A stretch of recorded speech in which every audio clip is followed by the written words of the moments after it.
So, right now, what are you thinking? Or can you feel your chest rising and falling with your breath? Or remember what you ate for breakfast? Or call up a feeling of caring for a dear loved one? In every case, whatever you are consciously aware of, thoughts and feelings, sensations and perceptions, memories and images, hopes and dreams, as well as all the other unconscious processing of the mind, is mainly, if not entirely, dependent on the activity of your nervous system, and in particular, your brain. Now here's a really important point. I said mainly because Richard and I experience and believe that a mysterious transcendental something, call it God or Spirit or Buddha nature or by any other name, infuses objective and subjective reality. Its influence is subtle, profound, and full of grace. And it could well be, no one knows for sure, or can prove it either way, that something transcendental is necessary for consciousness. Who knows? Nonetheless, even if God, let's call it, is involved in consciousness, it is undeniable that all sorts of changes in the matter of the brain, in the meat, if you will, create obvious, measurable changes in the mind. These include the results of strokes, antidepressants, injuries, and the many effects of meditation, which we will soon be exploring, as well as simply a strong cup of coffee. And going one step further, it is very possible that the wonders of the mind may not at all require an extraordinary, call it mystical, basis in addition to the brain itself. Extraordinary phenomena, like the mind, do not necessarily require extraordinary explanations. They can sometimes be the result of a lot of ordinary causes. For example, when you take an ordinary junction between two neurons, called a synapse, basically a simple on-off switch, but then multiply it by 500 trillion or so, because that's how many synapses there are in the gray matter of your brain, each one of these little guys usually firing many times a second with tremendous interconnectivity, well, you can get extraordinary results, like understanding these words right now, or catching a ball, or remembering your social security number. For us, the knowledge that the mind is at minimum produced mostly via the brain, and in fact may be entirely the result of neural activity, is not deadening or mechanical at all. It makes you profoundly grateful for evolution's gift of the brain, sensitive to your responsibilities to shape it over time. This extraordinary gift you got. You didn't earn it. I didn't earn it. None of us earned it. Amazing and inspired by its potential for extraordinary goodness, love, and realization. So, with deep bows to the transcendental, as a possibility at least, in this program, we will stay inside the framework of Western science. Within that framework of Western science, all mental activity, both conscious and unconscious, and including the sense of self, me, is considered to have a one-to-one correspondence with underlying physical brain structures and processes. And by physical, we include the flows of electrochemical energy. The mapping of mind and brain is just like the way that the meaning of a story is represented by physical marks on a page, or a song on your computer is based on a pattern of electrical charges in the chips of its random access memory. In other words, a pattern of information is represented by a pattern of matter. And this integration of mind and brain has three important implications. First, it means that as your mind changes, as it changes right now as you listen here, your brain is changing along with it. Your brain is changing both temporarily, millisecond by millisecond, and in lasting ways, as a result of mental activity. For example, researchers have found that different mental activities change different brainwave patterns in different ways. They can now do MRI scans and tell whether a person is thinking about a pliers or a screwdriver. Also, the brains of pianists, people who play the piano, are thicker in the areas of fine motor function. And the brains of taxi drivers in London are thicker in the regions that are a key to visual spatial memories. Also, sadly, repeated experiences of depression change the brain in ways that make a person more vulnerable to depression in the future. Second key implication, As your brain changes, your mind changes. For example, studies have also found that surges of the neurotransmitter dopamine feel very pleasurable, which is why dopamine is associated with addictions. Cocaine, for example, binds to the receptors for the dopamine neurotransmitter to give you a feeling for the power of dopamine. Also, damage to a cubic centimeter or so of tissue in a particular place on the left side of your brain can leave you able to understand language, but incapable of generating it, while damage just a few centimeters away will have the opposite effect. Also, electrically stimulating portions of the brain can trigger memories or even out-of-body experiences. So as your brain changes, your mind changes. Third, this means that you can deliberately use your mind to change your brain to change your mind. All you have to do is a little reverse engineering and identify what the brain is doing when the mind is in a really good place, when the mind is happy, loving, and wise, for example. Then you figure out how to activate those brain states, getting more and more skillful at that over time. As Richard will now explain, activating positive brain states strengthens them a little bit each time because, in the famous saying from the psychologist Donald Hebb, neurons that fire together wire together. And that gives you the ability, from the inside out, to gradually rewire your own brain over time. So let's have a quick tour of this wonderful brain, the organ we'll be discussing in the rest of this talk. Although I'll be talking a little bit about a neuroanatomy, there won't be a test at the end. But you'll be hearing about some key features and activities of the brain that are going to be recurring themes as we go along. So some key features about the brain. First, its size. Although your brain isn't very heavy, it's about 3 pounds of soft tissue, a little bit about like the consistency of tapioca pudding. It's got about 1.1 trillion nerve cells in it altogether. 100 billion of those nerve cells are neurons in the gray matter. It's a kind of skin of nerve tissue wrapping around the white matter, which is comprising most of the bulk of the brain and is actually most of the wires that connect the cells from one to another. The gray matter is where most of the processing power, most of where the action is for conscious experience. Each of these 100 billion neurons has, on the average, about 1,000 connections downstream with other neurons and receives input from about 1,000 upstream neurons. These connections, as Rick was saying earlier, are called synapses. In other words, your brain is like a network with literally trillions of cross connections in it, all of them active at the same time. Each one of those 100 billion neurons is always in one of two states. It's either firing, sending an impulse down its axon, or not. When it does fire, it sends a signal to each of those 1,000 or so downstream neurons to which it's connected. That signal is interpreted by each downstream neuron as either encouragement to fire itself or discouragement to fire, to be inhibited. That moment-to-moment summation of go, no-go, green light, red light signals that a neuron receives from these 1,000 upstream neurons determines what that state of that neuron is going to be and whether or not it's going to fire and send its signal on. Most of those billions of neurons in your head are continually firing many times a second.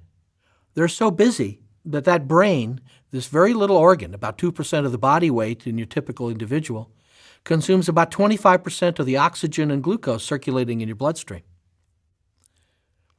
Even in the deepest sleep, and even in such a deep coma that artificial life support's needed to keep breathing, the brain is still humming away, with billions of neurons firing every minute, even if they're firing just a little bit slower.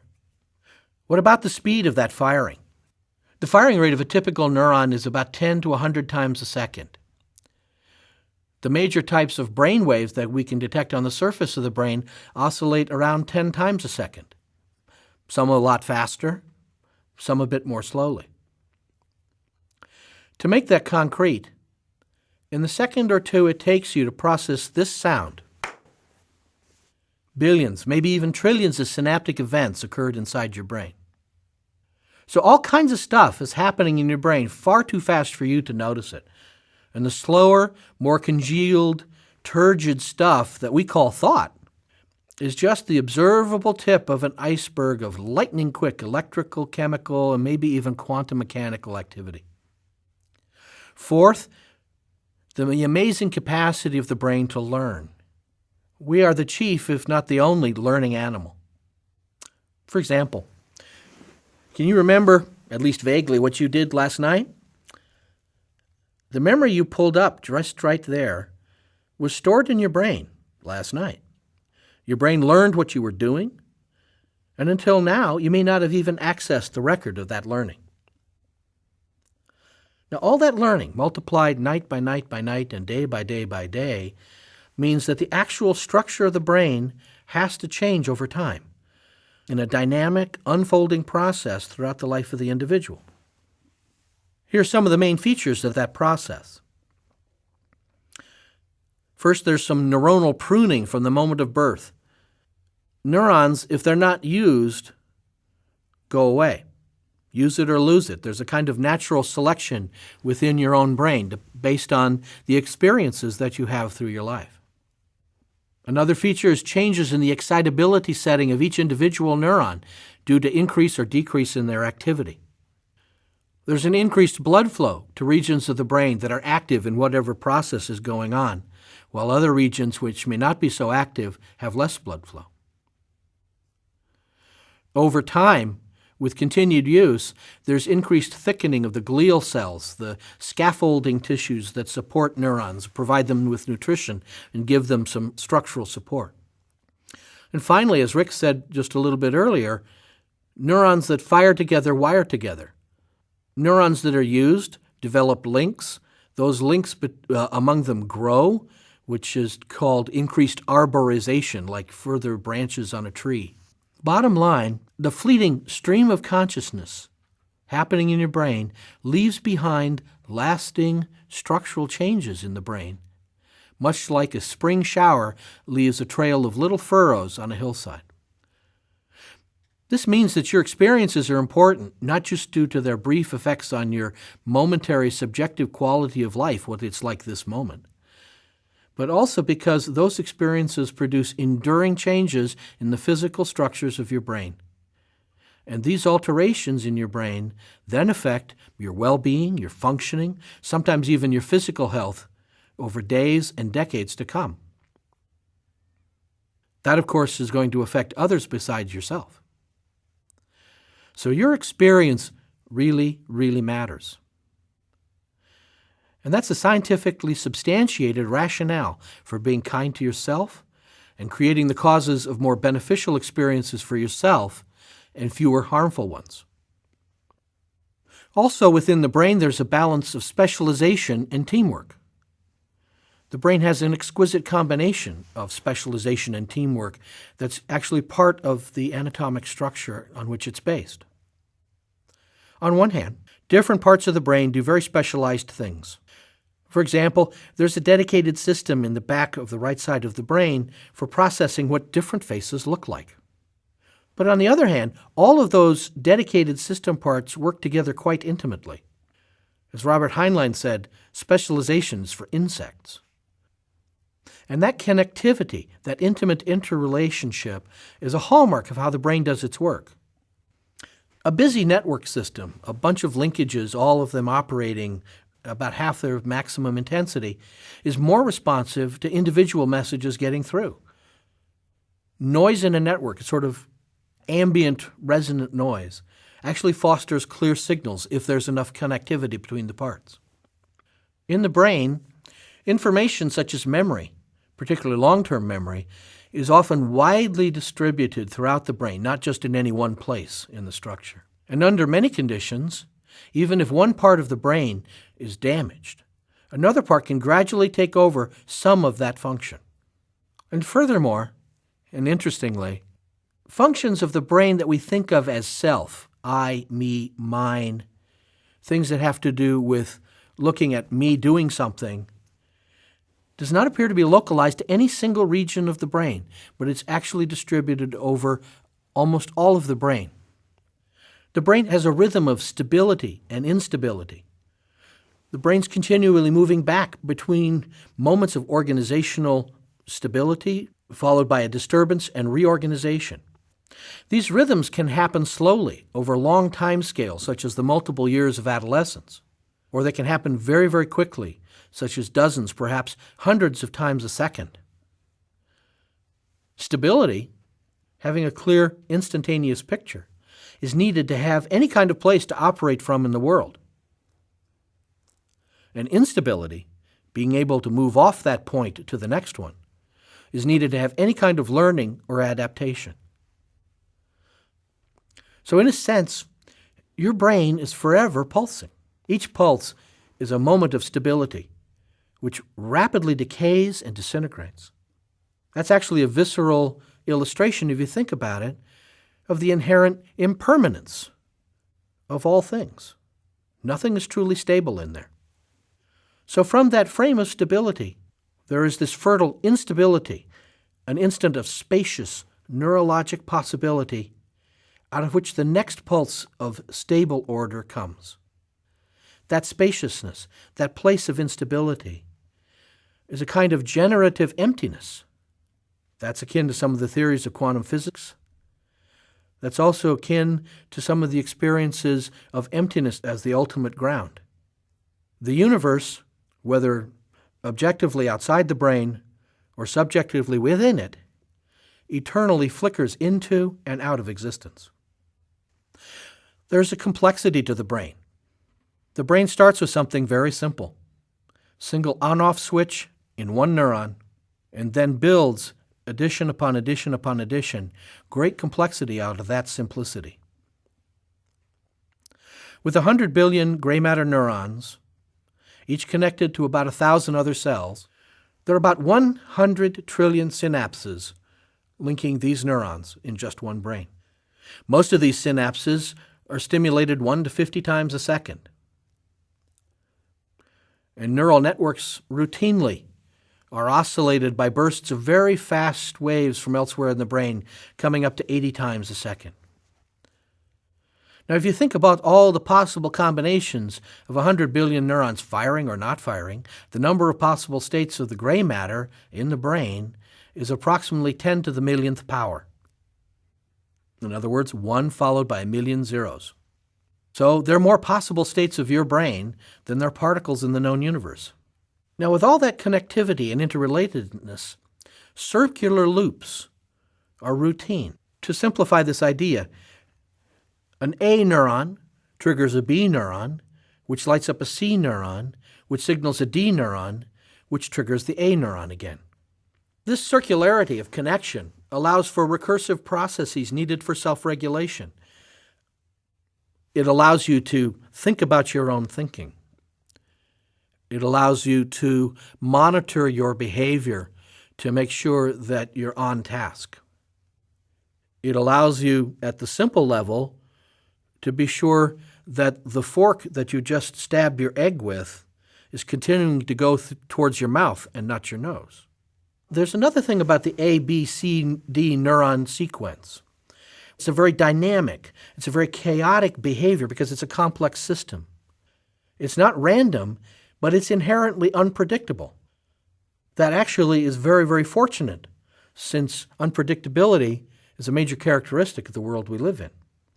Furthermore, that A, B, C, D loop overlaps with other connected subnetworks. So, for example, the C neuron in that circuit, let's say that's part of getting the fork with the egg to your mouth, could easily be part of another circuit having nothing to do with the first one, using the fork to jab your sister. Nonetheless, because of that connection, when the ABCD circuit fires, the C circuit is more likely to fire as well, particularly if your sister's there. A more benign example is that while thinking about something like a dripping faucet may bring to mind something seemingly random like your grandmother's great cookies, because she had a dripping faucet in her kitchen. In sum, putting all this together, your brain's literally the most complex object currently known in the universe. Probably more complex than the climate of the planet or an exploding star. So, Rick, with all this great neuroanatomical and psychological machinery inside our head, how come most of the people we see walking around town don't look very happy?